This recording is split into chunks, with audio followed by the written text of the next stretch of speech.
Solid state के अंतर्गत हमने सॉलिड किसे कहते हैं, सॉलिड को कितने भाग में बांटा गया, वो सारा क्लास हमने ले लिया, दोनों का अंतर बता दिया हमने। उसी में आया था विषमदेशिक,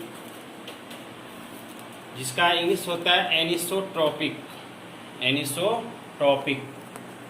अब एनिसोट्रॉपिक क्या है, उसमें भी हमने समझाए थे कि क्रिस्टलीय ठोसों का वह भौतिक गुण जो भिन्न दिशाओं में भिन्न होता है, जो भिन्न दिशाओं में भिन्न होता है, तो उसे एनिसोट्रॉपिक कहते हैं।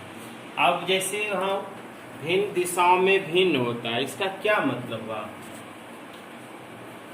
जैसे आपका यह अणु, परमाणु या आयन है। अभी तो हम क्रिस्टल नहीं पढ़ाए हैं, तो इसलिए क्रिस्टल नाम नहीं बोलेंगे। यह आपका अणु, परमाणु, आयन है। इधर से विद्युत ऊर्जा आती है या प्रकाश की ऊर्जा आती है। जैसे यह ऊर्जा आती है और यह ऊर्जा इस ओर चली जाती है, या इधर से ऊर्जा आएगी, यह ऊर्जा इधर चली जाएगी, इधर से ऊर्जा जाएगी, यह ऊर्जा इधर चली जाएगी। यानी भिन्न भिन्न दिशाओं में इसकी जो ऊर्जा होती है, इसकी जो भौतिक गुण होता है, वह भिन्न भिन्न होता है। और जिसका भौतिक गुण भिन्न भिन्न होगा, तो वैसे सॉलिड को या वैसे चीजों को विषमदेशिक कही जाती है। अब इसका क्या क्या एग्जाम्पल होगा? तो लकड़ी, क्वार्ट्ज, जिसको जानते हैं कि बालू कहा जाती है, इसका सूत्र होता है SiO2, NaCl इत्यादि। यानी विषमदेशिक की परिभाषा होगी आपका कि क्रिस्टलीय ठोसों का वह भौतिक गुण जिसके दिशाओं में भिन्न भिन्न होता है, उसे एनिसोट्रॉपिक कहते हैं। जैसे लकड़ी, क्वार्ट्ज, NaCl। अब आया विषमदेशिक का उल्टा समदेशिकता। समदेशिक क्या है? जिसका इंग्लिश होता है आइसोट्रॉपिक।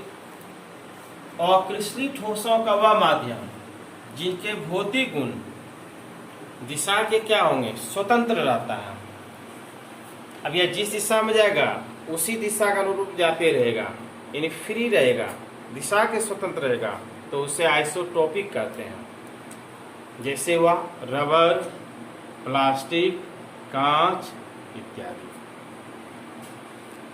अब इसमें आपसे पूछा जाएगा ऑब्जेक्टिव में कि विषमदेशिक किस सॉलिड के अंतर्गत आता है, तो क्या आंसर होगा इसका?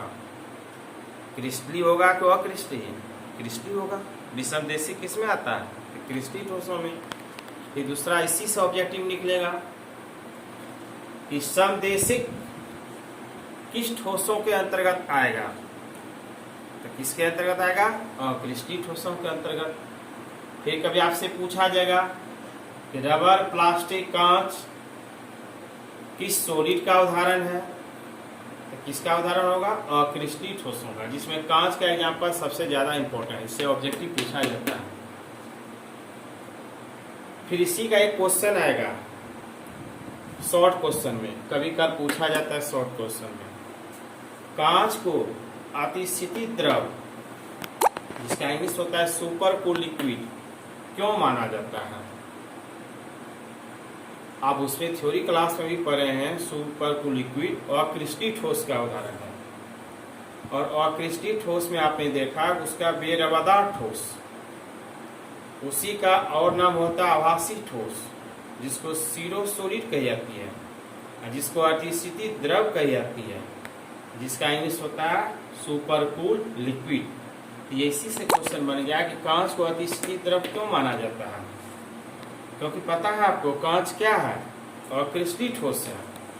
और अक्रिस्टलीय ठोस का जो कई लक्षण द्रवों से मिलता जुलता है, कई लक्षण जो होता है लिक्विड से मिलता जुलता है, इसीलिए ऐसे ठोसों को सुपर कूल लिक्विड के नाम से जाना जाता है। फिर इसके बाद आपका जो है नेक्स्ट वीडियो अब आपको कल देंगे। थैंक यू, धन्यवाद।